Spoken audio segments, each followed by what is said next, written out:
The death toll in Angeles City building collapse rises to 18. The dead dolphin was found in Katmon. The parking area roof at SKSU Access Campus damaged due to heavy rains and strong winds. And bargain hunting leaves Philippine Stock Exchange Incorporated peso weakens versus US dollar.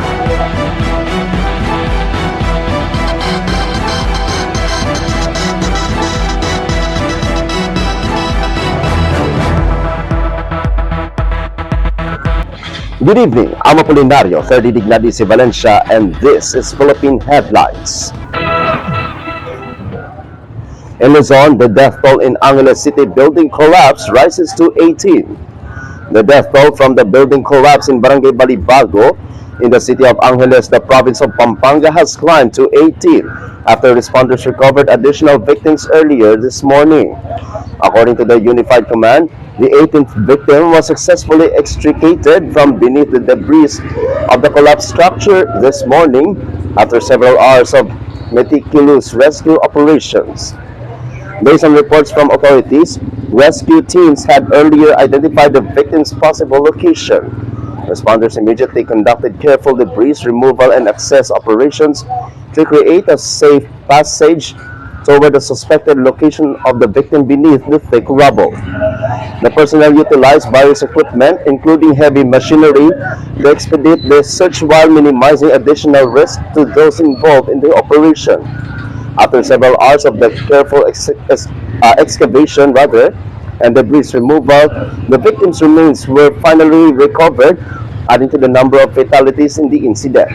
Meanwhile, search, rescue, and retrieval operations continue at the site as responders thoroughly inspect sections of the collapsed building or other possible trapped individuals.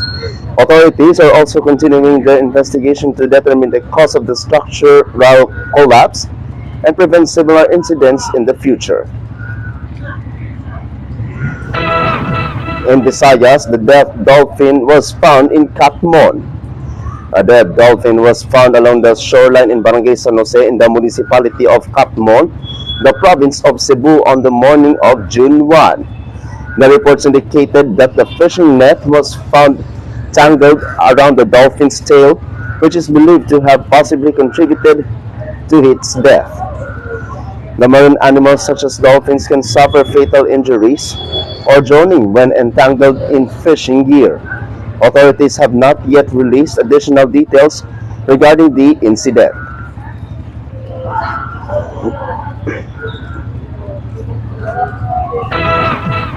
In Mindanao, the parking area roof at SKSU Access Campus damaged due to heavy rain and strong winds.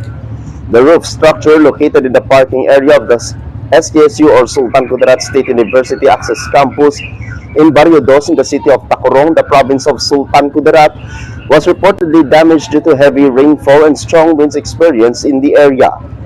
In photos shared by Adrian Pro, portions of the parking area can be seen destroyed after being battered by powerful winds accompanied by continuous rain. The several parked vehicles also sustained damage from falling debris and parts of the structure. Campus personnel immediately responded to ensure the safety of students and staff and conducted an assessment of the extent of the damage. The school administration is currently continuing its investigation and evaluation to determine the total cost of the damage and the necessary rehabilitation measures for the affected area.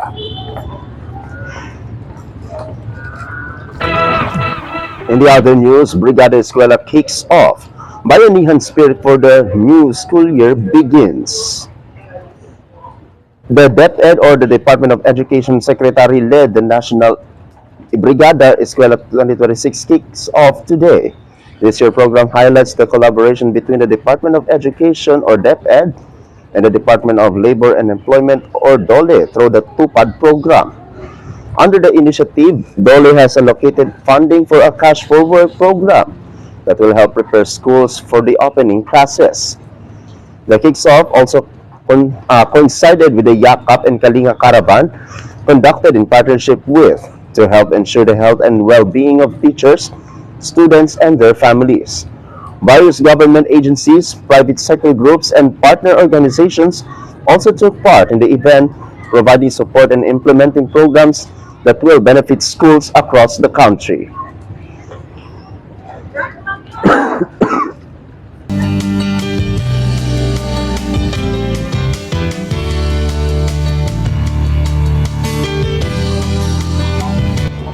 And our business update, bargain hunting lifts Philippine Stock Exchange Incorporated peso weekends versus US dollar. The bargain hunting lifted the Philippine Stock Exchange Index on Monday following the heavy sell-off at the end of the last week, while the Philippine peso weakened against the US dollar. The local bourse's benchmark index rose of 0.53% to 5,799.32 points, while the border all shares index gained 0.14% to 3,285.56 points. Three of the six sectoral indices ended higher, led by services up to 2.47%, followed by the financials up 0.6% and industrial up to 0.9%. Meanwhile, mining and oil posted the biggest decline at 0.97%, followed by holding firms at 0.80% and property at 0.20%. Trading volume remained thin at 564.26 million shares, valued at 8.5 billion pesos. Advisors outnumbered decliners 102 to 93, while 61 issues were unchanged. Luis Limbingan, head of sales at Regina Capital Development Corporation, attributed the market's gains to investors, the bargain hunting mode. However, gains were capped in the afternoon session as participants remained cautious, positioning staying defensive, with many maintaining short exposures ahead of the upcoming inflation data. The Philippine Statistics Authority is scheduled to release the May 2026 inflation report on June 5.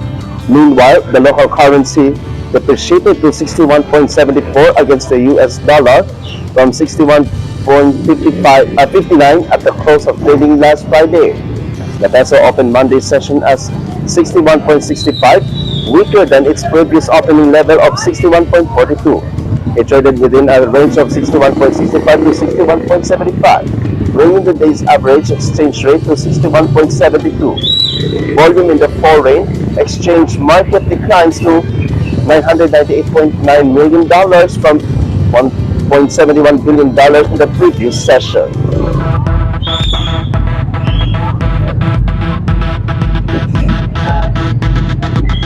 And that is Philippine Headlines this Tuesday, June 2, 2026. I'm Apolinario, 30 Dignadisi Valencia, and this is Salakot Online Broadcasting Network. Good night, Philippines. Amping kasadya.